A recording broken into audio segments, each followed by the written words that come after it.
Hello friends, Radhe Radhe. कैसे हैं आप सब। आज हम बात करेंगे जगन्नाथ मंदिर के रहस्य के बारे में, जो कलयुग के अंत और गरुड़ से जुड़े हैं। जगन्नाथ मंदिर जितना चमत्कारी है उतना ही रहस्यमय है। जगन्नाथ मंदिर में होने वाले हर घटना के पीछे कोई ना कोई संकेत होता है, जो स्वयं भगवान जगन्नाथ द्वारा किया जाता है। ठीक ऐसे ही एक संकेत है। पहला है कि गरुड़ का मंदिर के शिखर पर बैठना। शास्त्रों के अनुसार गरुड़ भगवान विष्णु के परम भक्त उनके वाहन है। भगवान विष्णु के कृष्ण अवतार और श्री कृष्ण के जगन्नाथ स्वरूप में गरुड़ देव कई प्रकार से उनकी लीला में सहायक हैं। फिर ऐसा क्यों है कि जगन्नाथ मंदिर पर उनके ही परम भक्त माने जाने वाले गरुड़ का बैठना अशुभ होता है, शुभ नहीं होता है। जानेंगे क्यों होता है अशुभ। क्या मिलता है कि जगन्नाथ मंदिर पर गरुड़ का बैठना क्यों है शुभ। हिंदू धर्म में 18 पुराणों का उल्लेख है। तो इन्हीं 18 पुराणों में से एक है गरुड़ पुराण, जिसमें व्यक्ति की मृत्यु से लेकर उसके आत्मा की यात्रा तक, उसके पुनर्जन्म, आत्मा के कर्मफल आदि सब के बारे वर्णित है। आप सबने भी पढ़ा होगा, हमने भी पढ़ा, हर कोई गरुड़ पुराण को जानता है, हमारे उल्लेख को। लेकिन ऐसा क्या है कि अगर कुछ चीज़ें हमें, कुछ चिन्ह हमें, कुछ संकेत जगन्नाथ मंदिर पे दिखाई देते हैं तो वो हमारे कलयुग के अंत की ओर इशारा करते हैं। इससे स्पष्ट है कि गरुड़ का संबंध मृत्यु से है। ये तो है ही, क्योंकि गरुड़ पुराण मृत्यु से रिलेटेड है उल्लेख ग्रंथ। ऐसे में गरुड़ का जगन्नाथ मंदिर के ऊपर बैठना मृत्यु का सूचक ही माना जाता है। उदाहरण के तौर पर आप उस घटना को याद कर सकते हैं जब गरुड़ मंदिर की ध्वजा ले उड़ा था। अब ये कब की घटना है हमें भी नहीं पता मुझे। जगन्नाथ मंदिर से जुड़े ऐसे कई रहस्य हैं जो आज भी आपको अबूझ पहेली बने हुए हैं, और उन रहस्यों को सुलझा पाना वैज्ञानिकों के बस की भी बात नहीं। इन्हीं रहस्यों के पीछे सिर्फ धार्मिक मान्यता बल्कि शास्त्र तर्क ये कहता है कि जगन्नाथ मंदिर के कुछ ऐसे चिन्ह हैं, या फिर यूँ कहें कि उन चिन्हों से जुड़े कुछ ऐसी विशेष घटनाएं जो कलयुग के अंत को दर्शाती हैं।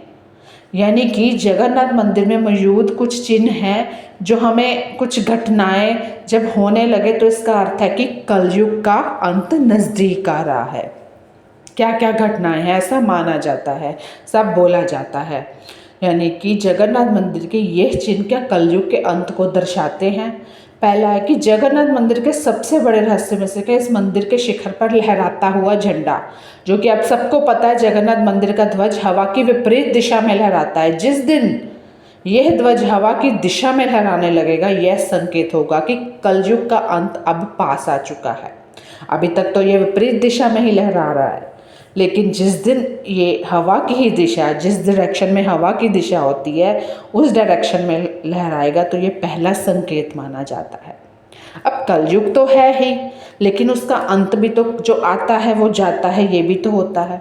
जगन्नाथ मंदिर में मौजूद सिंह द्वारा वो प्रवेश मार्ग है जिसके भीतर आते ही समुद्र की आवाज़ सुनाई नहीं देती।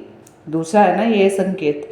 और इसी सिंह द्वार को लेकर शास्त्रों में लिखा है, जिस भी दिन समुद्र की लहरें इस द्वार की देहरी को छू गई ना, उस दिन कलयुग का अंत हो जाएगा या होने वाला होगा। मतलब कि होने वाला होगा यानी कि उसका चरम सीमा होगी या तो शुरुआत होगी उस दिन से, ये माना जाता है। एक तो गरुड़ जी का जो मैंने आपको बताया वो तो है ही है, दो ये हो गए। तीसरा और भी है, आप शायद जगन्नाथ मंदिर नहीं गए हैं, लेकिन जो गए हैं उनको पता है। जगन्नाथ मंदिर में अरुण स्तंभ स्थापित है। ध्यान से सुनिए, अरुण स्तंभ।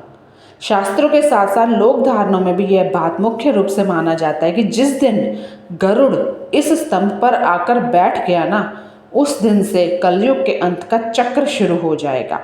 कलयुग तेजी से अपना समापन की ओर बढ़ेगा, यानी कि उसकी जो समाप्ति है, कार्यकाल है, जो भी अंत काल में जाना शुरू हो जाएगा।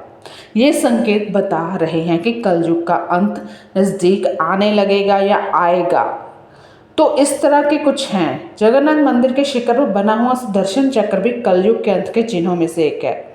जब कलयुग का अंत बहुत समीप आ चुका होगा, तब जगन्नाथ मंदिर के शिखर पर बना यह चक्र किसी एक दिशा की तरफ झुक जाएगा और उस समय संपूर्ण पूरी नगरी समुद्र में समा जाएगी। सुदर्शन चक्र भी है। तो ये 4-5 चिन्ह हैं जो हमें इशारा करते हैं कि कलयुग का अंत नज़दीक आ जाएगा। कल और रहस्य लेके आएंगे।